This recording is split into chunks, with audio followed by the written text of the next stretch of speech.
Welcome UPSC warriors. In this video we are going to discuss about UPSC CAC examination. In this video we are going to discuss about its examination pattern, its major subjects from given its syllabus, and some basic resources to cover these basic subjects, and an effective strategy for 2024 examination. Okay, let's start the video. तो अगर हम UPSC CSC के examination pattern की बात करें तो UPSC CSC का exam जो है वो बेसिकली 3 स्टेप्स में या 3 चरणों में पूरा कराया जाता है.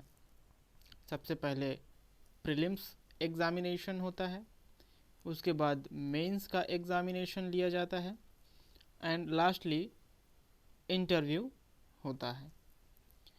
प्रीलिम्स का जो एग्ज़ामिनेशन कंडक्ट कराया जाता है वो एमसीक्यू बेस्ड पैटर्न पे होता है. एमसीक्यू बेस्ड पैटर्न पे होता है. प्रीलिम्स के एग्ज़ामिनेशन में 2 पेपर्स होते हैं. पहला GS1 और दूसरा GS2 जिसे हम CSAT भी कहते हैं.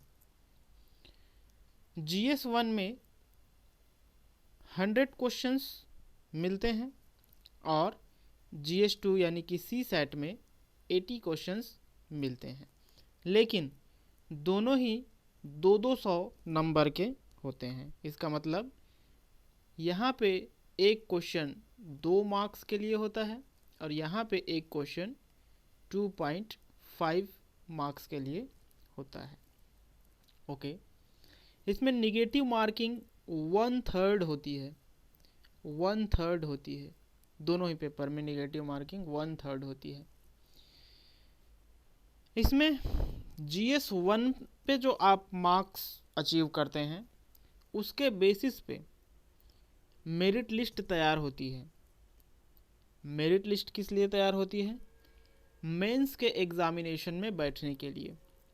ओके, CSAT का जो एग्ज़ामिनेशन है वो क्वालिफाइंग नेचर का होता है. CSAT का जो एग्ज़ामिनेशन है वो क्वालिफाइंग नेचर का होता है. इस पर्टिकुलर पेपर में आपको 33% ऑफ मार्क्स लाने होते हैं. ओके, मेंस की बात करें तो मेंस में एक एसे का पेपर होता है. एक एसे का पेपर होता है जो 250 नंबरों का होता है. इस एसे के पेपर में आपको 2 एसे लिखना होता है, यानी कि एक एसे हो गया 125 नंबर का. ओके, 4 जीएस का पेपर होता है. एक पेपर 250 नंबर का, यानी कि 4 जीएस के पेपर हो गए आपके टोटल 1000 मार्क्स के लिए. ओके, मेंस के एग्ज़ामिनेशन में आपके पास एक ऑप्शनल सब्जेक्ट होता है. हो सकता है वो आपके ग्रेजुएशन में हो और नहीं भी हो सकता है कि आपके ग्रेजुएशन का सब्जेक्ट हो, ऐसा ज़रूरी नहीं है. यूपीएससी ने बाकायदा एक लिस्ट बनाया हुआ है, उसमें से आप किसी भी सब्जेक्ट को अपने इंटरेस्ट के हिसाब से चूज़ कर सकते हैं. आपका ऑप्शनल सब्जेक्ट एक ही होता है लेकिन उसके 2 पेपर होते हैं. दोनों ही 250 के होते हैं, यानी कि ऑप्शनल सब्जेक्ट होता है आपका 500 मार्क्स का. ओके, इसमें 2 पेपर और होते हैं कंपलसरी पेपर्स. इंग्लिश लैंग्वेज का पेपर और कोई भी एक इंडियन लैंग्वेज का पेपर. कोई भी इंडियन लैंग्वेज का पेपर मतलब जो कॉन्स्टिट्यूशन में 8th शेड्यूल में जो 22 भाषाएं लिखी हुई हैं उसमें से किसी भी एक भाषा को आप सिलेक्ट कर सकते हैं. ये 300 का होता है, ये भी 300 का होता है, लेकिन इसको हमें सिर्फ क्वालिफाई करना होता है, यानी कि यहाँ पे 33% मार्क्स हमको लाने होते हैं. इसके जो मार्क्स हैं वो फाइनल मेरिट लिस्ट में नहीं जुड़ते हैं. ओके, उसके बाद आपका इंटरव्यू होता है जो होता है 275 नंबर का. ओके, यानी कि जो रिटर्न टोटल है वो 250, 1000 और 500, यानी कि ये हो गया आपका 1700 सॉरी 1750, 1750, ओके। और 275, यानी कि आपका जो टोटल मेरिट लिस्ट बनता है, फाइनल मेरिट लिस्ट बनता है, वो 2025 नंबरों से बनता है। इसमें से आप जितने ज़्यादा मार्क्स अचीव कर पाएंगे उतना ही आपका रैंक अच्छा होगा, ओके। सीसेट का मार्क्स फाइनल में प्रीलिम्स का मार्क्स फाइनल में नहीं जुड़ता है। प्रीलिम्स का एग्जामिनेशन आपको मेंस एग्जामिनेशन में बैठने के लिए कराया जाता है, okay. Now next one is syllabus. UPSC ने जो सिलेबस दिया है वो थोड़ा सा डिटेल्ड है, उसमें और भी बहुत कुछ लिखा हुआ है। हम इस वीडियो में क्या करेंगे, उस सिलेबस को पढ़ने के बाद हमारे माइंड में जो सब्जेक्ट्स के नाम आते हैं उन मेजर सब्जेक्ट्स के बारे में हम इसमें डिस्कस करने जा रहे हैं, ओके। प्रीलिम्स के बारे में बात करेंगे तो प्रीलिम्स में जो GS1 होता है, प्रीलिम्स का जो GS1 पेपर होता है, उसमें हमें क्या क्या पढ़ना होता है ये हम देखें तो हमें पढ़ना होता है हिस्ट्री, ठीक है। हिस्ट्री में क्या क्या है, तो इंडिया का एंशिएंट हिस्ट्री है, मेडिवल हिस्ट्री है, मॉडर्न हिस्ट्री है, और आर्ट एंड कल्चर के जितने भी एस्पेक्ट्स हो सकते हैं वो सारे हैं, okay.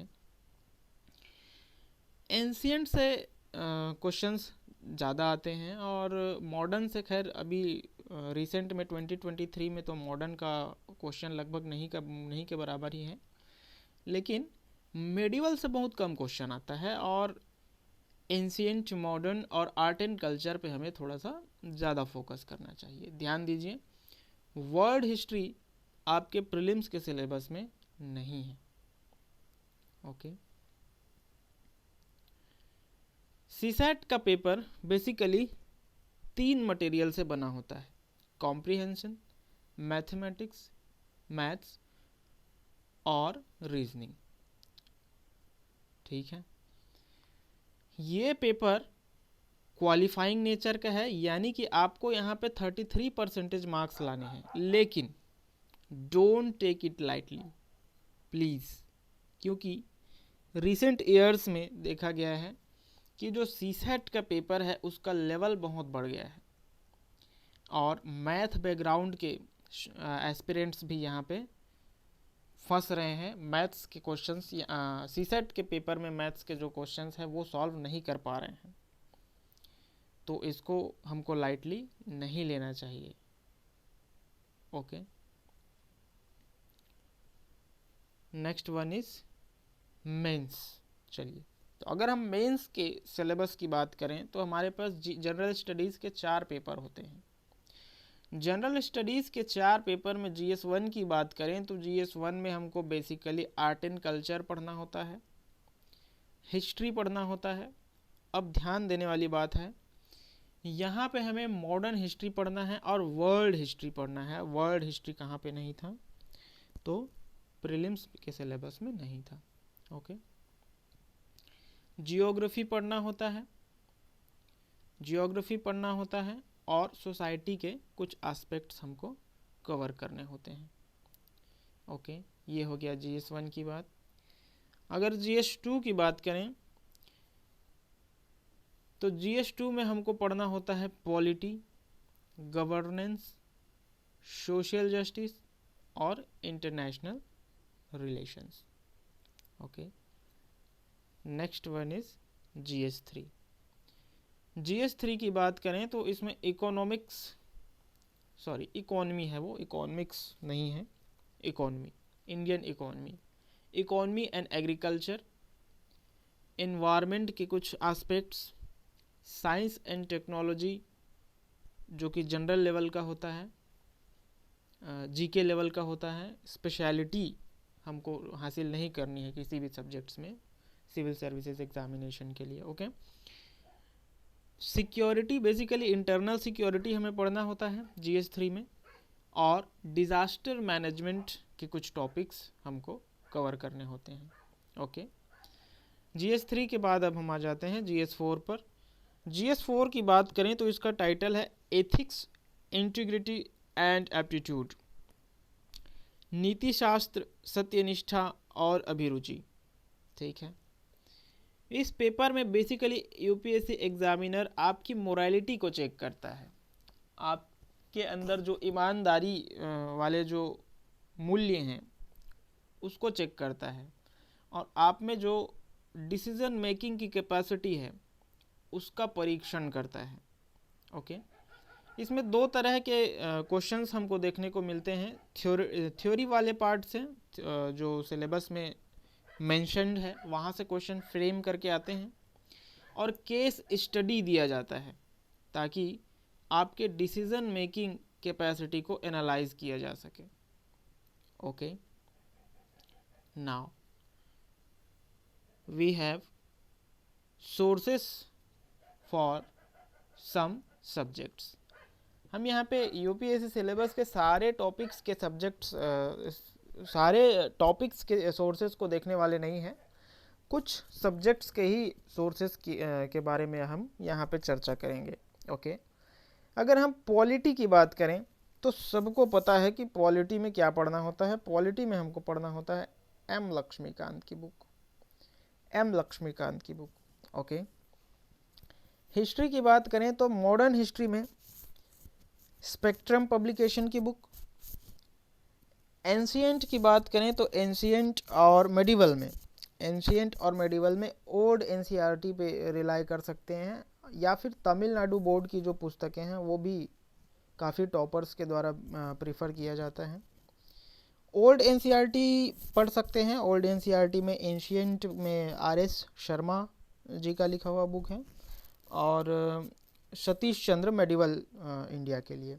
Okay, art and culture वाले सेक्शन की बात करें तो क्लास 11th में आता है, क्लास 11th का एनसीईआरटी बुक है फाइन आर्ट करके, वो पढ़ सकते हैं, या फिर विजन आईएएस का जो वैल्यू एडिशन मटेरियल है वो भी हम पढ़ सकते हैं। ओके, जियोग्राफी के लिए I rely only basically majorly NCERT books specially 11th and 12th। Okay, इसके साथ आजकल टॉपर्स जीसी लियोंग की बुक के बारे में बताते हैं, तो हम ये भी प्रेफर कर सकते हैं, जीसी लियोंग। ओके, एनवायरनमेंट के लिए, बेसिक एनवायरनमेंट के लिए आप देख सकते हैं शंकर आईएएस का बुक। ओके, इकोनॉमी के लिए मेरे लिए फेवरेट हैं Mrinal sir. Okay, one of the best faculties में से हैं अनअकैडमी में। ओके, साइंस एंड टेक के लिए खासकर प्रीलिम्स के लिए पास्ट 10 to 15 ईयर्स के ओल्ड क्वेश्चन पेपर्स हमको देखना है, और उसमें से जितने कंसेप्ट्स यूपीएससी ने ऑलरेडी पूछा हुआ है वो सारे कंसेप्ट्स हमें आने चाहिए। और प्रीलिम्स के लिए बात कर रहे हैं तो पीटी 365 ये हमको पढ़ लेना चाहिए, विजन आईएएस का पीटी 365 जो प्रीलिम्स एग्जामिनेशन से लगभग 2 महीने पहले आता है। ओके, सेम इंटरनेशनल रिलेशन के लिए भी हमको पीटी 365 देख लेना चाहिए। वैसे ये जो सब्जेक्ट्स हैं साइंस टेक और आईआर, ये सब करंट अफेयर्स से ज़्यादा लिंक्ड होते हैं। Okay,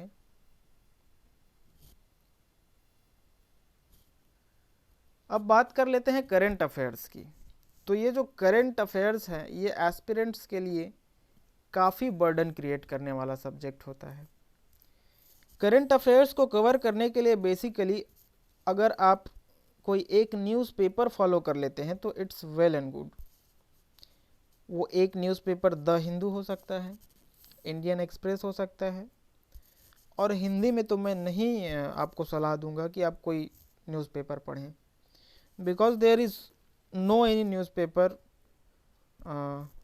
for UPSC examination like UPSC examination level. Okay, इसके साथ किसी भी कोचिंग का मैं विज़न आईएएस का प्रीफर करूँगा, आप मंथली मैगजीन फॉलो कर सकते हैं। और अगर हमने मंथली मैगजीन फॉलो किया है अच्छे से हर महीने का, तो फिर हमको PT 365 पढ़ने की ज़रूरत नहीं पड़ेगी। वैसे ही मेंस 365 पढ़ने की ज़रूरत नहीं पड़ेगी, सिर्फ उनको देख लेंगे कि कहीं उसमें कुछ नया तो नहीं है जो हमसे छूट रहा है। बाकी फिर वही चीज़ें यहाँ पे हमको पढ़ने की कोई नीड नहीं है। इसके साथ हम एक काम और कर सकते हैं, YouTube पर कोई अच्छा टीचर खोज लें जो पर डे हमको न्यूज़ का एनालिसिस प्रोवाइड कर दे। एनालिसिस, अगर हम एनालिसिस देख लेते हैं तो हमको ये फ़ायदा होता है कि जो टीचर है उसका जो एक्सपीरियंस है कि कौन सा न्यूज़ यूपीएससी के लिए कितना इम्पोर्टेंट है और किस सिलेबस के किस सेक्शन को वो फॉलो करता है, तो ये सब कुछ जो है एक एक्सपीरियंस्ड टीचर जब हमको एक्सप्लेन करता है तो हमें ज़्यादा फ़ायदा होता है। ओके, तो न्यूज़पेपर देख लीजिए, वहाँ से एडिटोरियल वगैरह आप पढ़ सकते हैं। यूट्यूब को 1 घंटा आप डेली दे सकते हैं। उसके बाद इसमें से कोई भी एक कर लीजिए, इतना काफ़ी है। दिन में 1 से 1.5 घंटा ही देना है करेंट अफेयर्स को, उससे ज़्यादा देने की कोई नीड नहीं है। Okay, now what should be the good plan, better plan for UPSC CAC 2024? Okay, अगर 2023 की बात करें तो जून से लेकर दिसंबर तक हमारे पास है यहाँ पे 7 मंथ्स। ओके, जनवरी से लेकर अप्रैल तक, 24 की बात कर रहे हैं, 2024 में जनवरी से लेकर अप्रैल तक हमारे पास होते हैं 4 महीने। 26 मई को हमारा प्रीलिम्स है। मैं मई को यहाँ पे काउंट नहीं कर रहा हूँ, वैसे भी आज 1 वीक तो निकल ही गया है जून का। यहाँ पे हम जून के महीने में बैठे हुए हैं यहाँ पे। ओके, तो 7 + 4 there is 11 months to go for UPSC CAC prelims 2024. Okay, what should our plan for next 11 months? We should at least we should at least do 8 hours per day. 8 hours per day, मैं at least बोल रहा हूँ। आप अगर 8 घंटे से ज़्यादा पढ़ पाएँ तो इट्स वेरी गुड, ठीक है।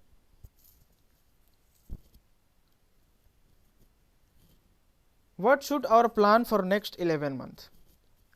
There is दो सिनेरियोज। हो सकता है आप फर्स्ट अटेम्प्ट देने जा रहे हो, या हो सकता है आपका फर्स्ट अटेम्प्ट हो चुका है और आप कोई और अटेम्प्ट देने जा रहे हो। ओके, अगर आपका फर्स्ट अटेम्प्ट है तो आपकी स्ट्रेटजी थोड़ी सी अलग होगी, और कोई और अटेम्प्ट है, फर्स्ट हो चुका है, सेकंड या थर्ड है, तो आपकी स्ट्रेटजी अलग होगी। अगर हमारा फर्स्ट अटेम्प्ट है तो हमने सब्जेक्ट्स को पहले पढ़ा हुआ नहीं है, जाहिर है हमें ज़्यादा समय लगेगा, ज़्यादा टाइम की रिक्वायरमेंट होगी। यहाँ पे हमें शुरू के 6 महीने में क्या करना है, शुरू के 6 महीने में, शुरू के 6 मंथ्स में वी हैव टू फिनिश और ऑप्शनल सब्जेक्ट। हमें अपना ऑप्शनल सब्जेक्ट एकदम अच्छे से कंप्लीट करना है इस 6 महीने में। उसके साथ ही हमें कुछ मेजर सब्जेक्ट्स GS के कवर करते हुए चलना है, जैसे कि हिस्ट्री, पॉलिटी, इकोनॉमी, जियोग्राफी और एनवायरनमेंट के बेसिक्स कम से कम हमारे कंप्लीट हो जाएं इसमें, इस 6 मंथ्स वाले पीरियड में।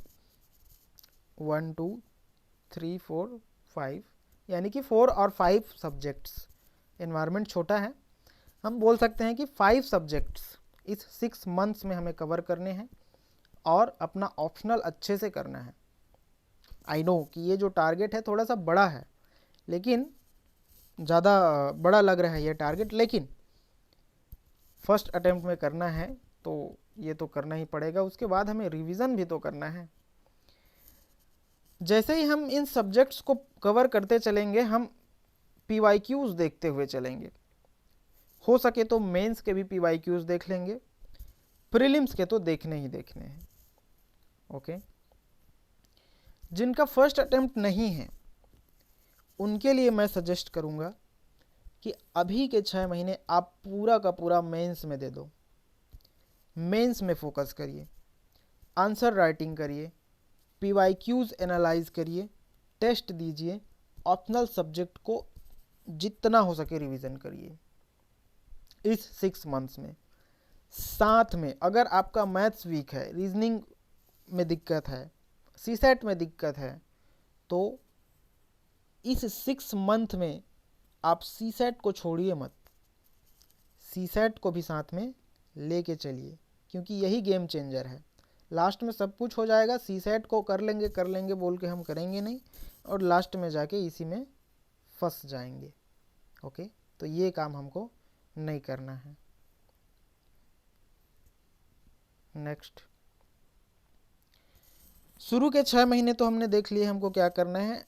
बाकी के जो 5 या 6 महीने बच जाते हैं उसमें हमको क्या करना है, तो हमको ज़्यादा से ज़्यादा रिवीजन करना है। Okay, we have to revise as much as possible. Okay, revise revise revise. साथ ही साथ प्रैक्टिस करेंगे प्रीलिम्स के लिए, GS में भी, GS में भी और CSAT में भी। CSAT में भी यहाँ पे है CSAT। ओके, प्रैक्टिस का मतलब PYQs भी देखना है और टेस्ट सीरीज भी करते हुए चलना है। ओके, CSAT में हमको क्या करना है, इस 5 से 6 महीने में अपने कंसेप्ट्स को क्लियर करना है। मैथ्स के जितने भी कंसेप्ट्स हैं, जैसे कि ratio, proportion, time and distance, percentage, average, जो भी कंसेप्ट्स हैं जहाँ पे हमको कुछ डाउट बचा हुआ था, वो सारे कंसेप्ट्स हम एकदम अच्छे से ब्रशअप करेंगे। ओके, साथ में जितना हो सके उतना प्रैक्टिस करेंगे, और प्रैक्टिस कहाँ से करेंगे, PYQs से और टेस्ट सीरीज से। ओके,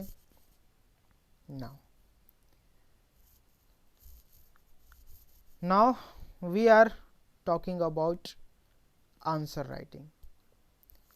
देखिए, आंसर राइटिंग का बहुत बड़ा हवा चल पड़ा है मार्केट में। कई कोचिंग इंस्टीट्यूट वाले आपको बोलेंगे डे 1 से आंसर राइटिंग करो। भैया, डे 1 से आंसर राइटिंग आप कैसे करोगे?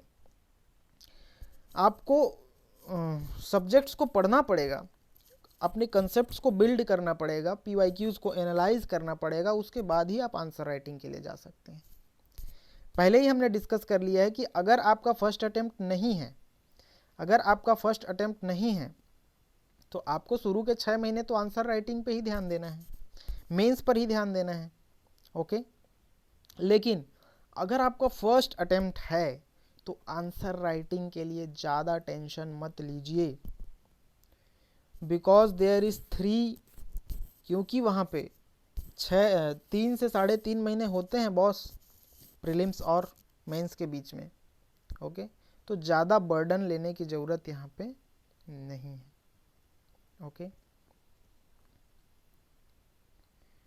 Now complete your test at least before 1 month of prelims examination। आपके जो टेस्ट सीरीज हैं वो प्रीलिम्स एग्जामिनेशन के कम से कम 1 महीने पहले ख़त्म हो जाने चाहिए, सो दैट आप उस लास्ट के 1 महीने में ज़्यादा से ज़्यादा PYQs पे ध्यान दो, क्योंकि हमको UPSC एग्जामिनर के माइंडसेट को भी समझना होता है। ओके, पैटर्न्स को देखना होता है कि UPSC क्वेश्चन कैसे फ्रेम कर रही है। बहुत सारे वहाँ पे फार्मूले होते हैं, जो भी है अपन डिस्कस करेंगे उसके बारे में। लास्ट मंथ में केवल PYQ करना है, रिवीजन करना है, और सबसे इम्पोर्टेंट CSAT को इग्नोर करने से बचना है। ओके, ठीक है, तो एंड में मैं बता दूं कि आइडियाज़ आर नॉट यूनिवर्सल। हमने जो कुछ भी डिस्कस किया वो कोई यूनिवर्सल आइडियाज़ नहीं है। There can be different strategies, there can be different book list. Okay, अगर आप यहाँ तक आए हैं तो thank you for watching video. मिलते हैं नेक्स्ट वीडियो में। धन्यवाद।